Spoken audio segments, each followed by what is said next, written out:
네, 안녕하세요. 버식입니다. 현재 한국에 작은 빨간집 모기가 발견되면서 일본 뇌염주의보가 발생했습니다.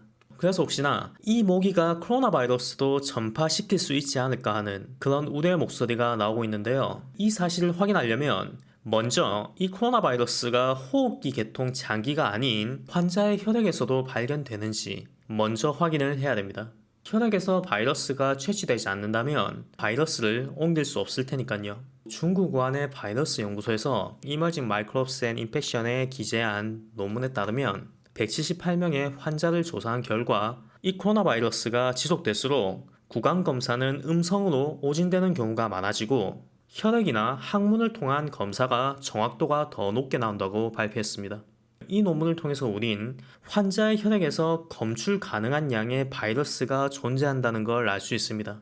그러면 모기가 코로나 바이러스 환자의 피를 빨아먹었을 때 이 모기가 중간 전파자가 될 가능성이 있다고 예측할 수 있는 거죠. 하지만 전 세계에는 수많은 종류의 모기가 있고 모기의 종류마다 옮길 수 있는 바이러스는 한정되어 있습니다.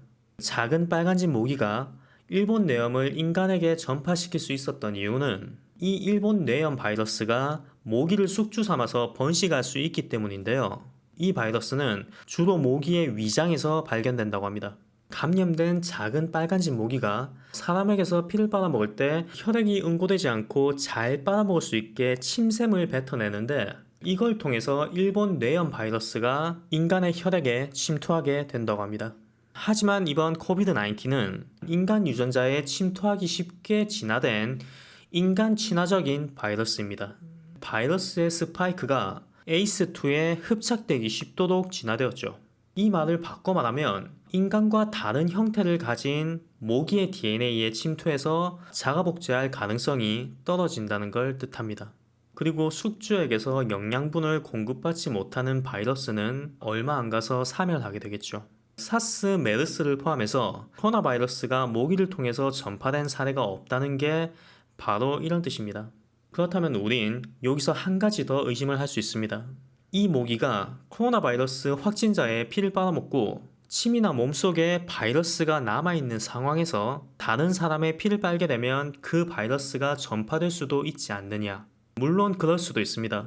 하지만 다행히 모기는 한 번 피를 빨면 그 피를 소화시키는데 최소 이틀에서 4일 정도가 걸린다고 합니다. 소화가 되는 동안에는 흡혈을 하지 않기 때문에 모기의 침이나 몸속에 남아있는 바이러스가 제거되기에는 충분한 기간입니다. 그리고 사시사철 모기가 기승을 부리고 있는 동남아시아 국가나 현재 모기떼로 인해서 고통받고 있는 방글라데시의 상황을 보시면 바이러스가 전 세계에 퍼지고 약 3달이 지났지만 아직까지 모기를 통해서 코로나 바이러스가 감염된 사례는 단 한 건도 발견되지 않았습니다. 그렇기 때문에 이론적으로 모기를 통한 전파가 있을 수도 있지만 그 가능성은 매우 희박하다고 볼 수 있습니다. 물론 현재 전 세계에는 무려 3,500종의 모기가 있으며 한국 내에서만 56종의 모기가 있습니다. 이 모든 종류의 모기를 잡아서 테스트를 하는 것은 불가능에 가깝죠. 그렇기 때문에 모기로 인한 감염 가능성은 없다라고 단정짓기보단 지금까지 알려진 바가 없다라고 보는 게 현명합니다. 그리고 그동안 알려진 코비드-19는 거의 대부분의 증상이 폐에서 시작해서 폐에서 끝난 호흡기 계통의 바이러스입니다. 폐가 아닌 다른 장기에서 먼저 감염된 사례는 지금까지 없었고 사스나 메르스 때도 모기로 전파된 경우는 없었다고 합니다. 하지만 자연은 가끔 인간의 예측 범위를 벗어나는 현상을 보여왔기 때문에 차후에 어떤 변이가 일어나게 될지 아무도 예상하지 못한다는 그 부분을 항상 염두에 두셔야 되고요.